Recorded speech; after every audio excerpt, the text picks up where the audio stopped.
नमस्कार दोस्तों, मैं इस वक्त हूँ सिद्धार्थनगर जिले के उसका बाज़ार में।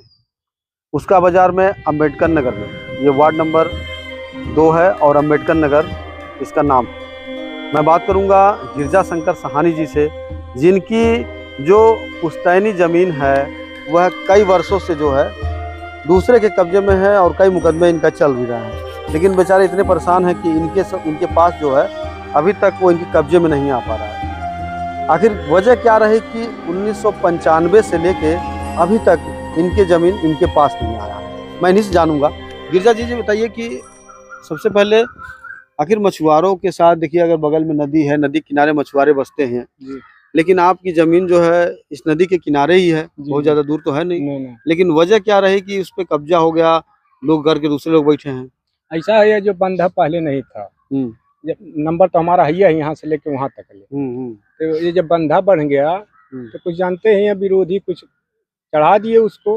हम तो उसके घर तक जोतते बोते थे। उसके बाद न्यू भराने लगा, उसके बाद मुकदमा हुआ, उस पे स्टे भी हो गया। उसी पर पीएम शहरी आवास भी बनवा लिया दिए। पैसे का भाव में कई लोग उसमें डूडा के मिली भगत से, उसमें ईओ नगर पंचायत ईओ भी है। और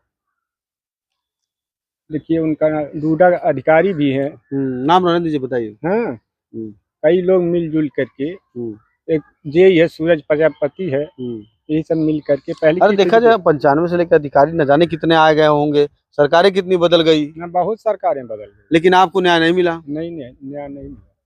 अभी योगी जी की सरकार है, योगी जी से कोई वार्ता, कभी मुलाकात, कभी जनता दरबार में कभी गए? ऑनलाइन किए थे कई मरतबा, हम कोई न्याय नहीं मिला। गए नहीं थे मिलने? गए नहीं। क्योंकि योगी जी तो बकायदा सुने हैं कि जिले में जो डिस्ट्रिक्ट मजिस्ट्रेट होते हैं, जिलाधिकारी होते हैं, उनसे वार्ता करके, और आपके जिलाधिकारी तो बहुत तेज तर्रार हैं। कुछ नहीं तेज तर्रार है, रिकवरी नहीं कर रहे हैं। दिया तो हूँ तमाम लेखपाल का, तहसीलदार का, सबका रिपोर्ट आ गया है।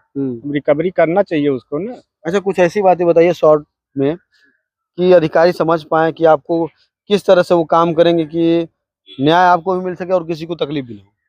अब रिकवरी कर ले और जमीन हमारी समतल करवा दें, जैसा था वैसा करवा दें। उस पर मकान बना लिए हैं क्या लोग? मकान पीएम शहरी आवास बन गया है ना। पीएम शहरी आवास एक बना है? एक बना। कितना बड़ा है वो? अरे चौड़ा जमीन कम से कम पड़ेगा 60 फुट चौड़ा है। 60 फीट चौड़ा है जी। दूसरा पक्ष क्या कर रहे हैं? दूसरा पक्ष वहीं रहता है, बनवा लिया। पहली किस्त आया था, उसके बाद रुका हुआ था 6 महीना। फिर मिलजुल करके 50,000 रुपया डूडा वाले लेकर के फिर आवास पास कर दिए। आपके पार्टी के बड़े नेता भी हैं, आपके समाज के हैं, सांसद भी हैं, विधायक भी हैं, मंत्री भी हैं, उन लोग से कोई प्रयास नहीं किए? नहीं, प्रयास किए थे, संजय डॉक्टर से प्रयास हुआ था, वही कुछ नहीं सुनने वाला। संजय निषाद भी कुछ नहीं? ना, कुछ नहीं सुनने वाला। कोई सांसद? अब सांसद ये जयप्रकाश जी हैं, उनसे अभी कहे नहीं है। अभी उनसे नहीं कहे? नहीं, अभी नहीं। प्रयास जारी है लड़ाई का? प्रयास तो जारी है। अब 95 से लेकर उम्र भी आपका बहुत ज्यादा हो गया। बहुत, जब पहले पिताजी हमारे थे वही किए थे। 25 और 5 30 साल।